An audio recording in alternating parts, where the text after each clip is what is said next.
Assalamualaikum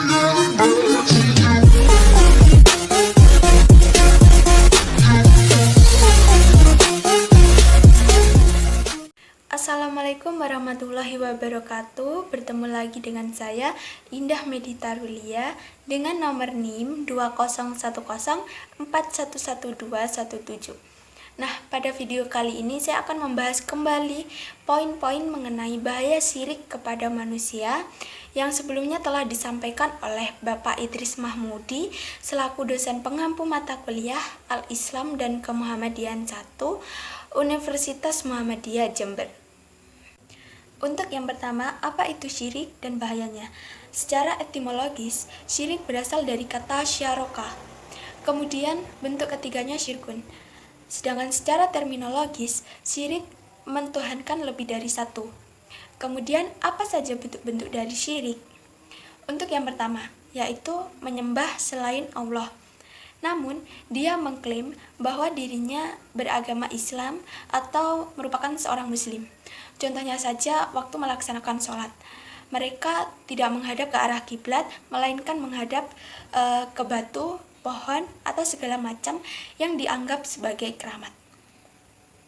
Kemudian bentuk lain dari perbuatan syirik adalah hal-hal kecil yang pernah kita lakukan tanpa kita sadari, seperti pergi ke dukun, orang pintar, atau lain sebagainya, dan lalu mempercayai segala apa yang telah diucapkan oleh dukun tersebut. Contoh lainnya adalah memberikan sesajen pada tempat keramat seperti batu, pohon besar, atau tempat yang sering terjadi kecelakaan. Nah, letak kesyirikannya adalah ketika mereka mempercayai bahwa jika tidak diberi sesajen, maka akan terjadi sebuah bencana. Padahal yang memberi keselamatan adalah Allah Subhanahu wa Ta'ala. Kemudian contoh kesyirikan lain adalah ketika berziarah ke makam para wali. Namun tujuan mereka adalah meminta-minta kepada makam tersebut, tidak untuk berziarah. Dan salah satu contoh syirik pada masa modern ini yaitu astrologi.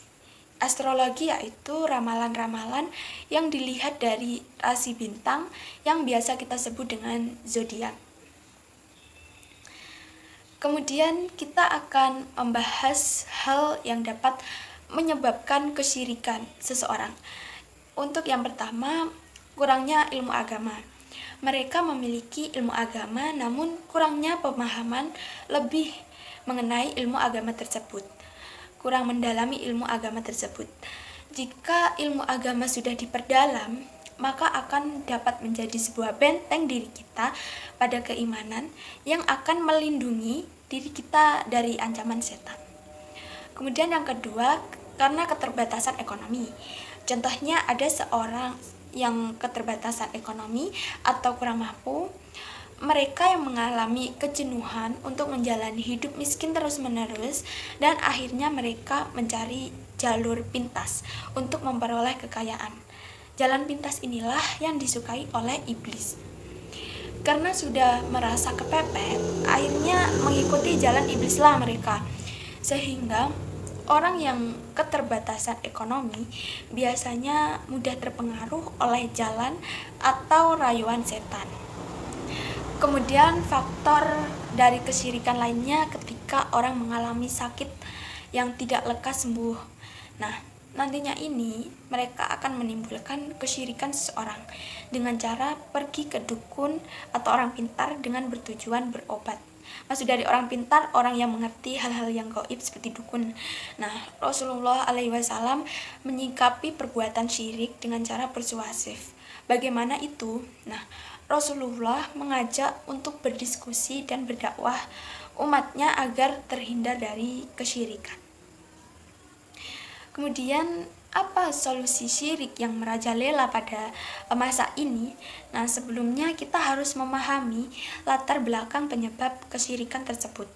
Misalnya, orang yang mengalami keterbatasan ekonomi, bagaimana kita menyikapi?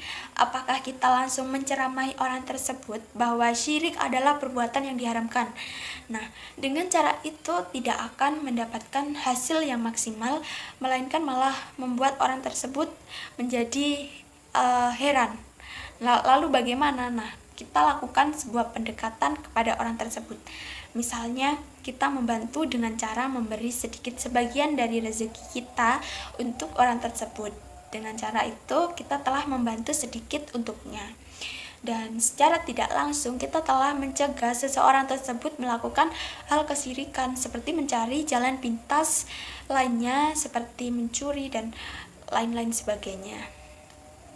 Nah, untuk itu kita sebagai manusia sebaiknya saling menjaga, saling membantu, saling tolong-menolong agar tetap di jalan Allah, tidak terjerumus ke jalan hal yang tidak baik seperti kesyirikan. Hanya itu saja dari saya. Apabila ada salah kata maupun ucap, saya mohon maaf sebesar-besarnya. Billahi taufik wal hidayah. Wassalamualaikum warahmatullahi wabarakatuh. Love's the only direction I see. As long as we keep this low, low.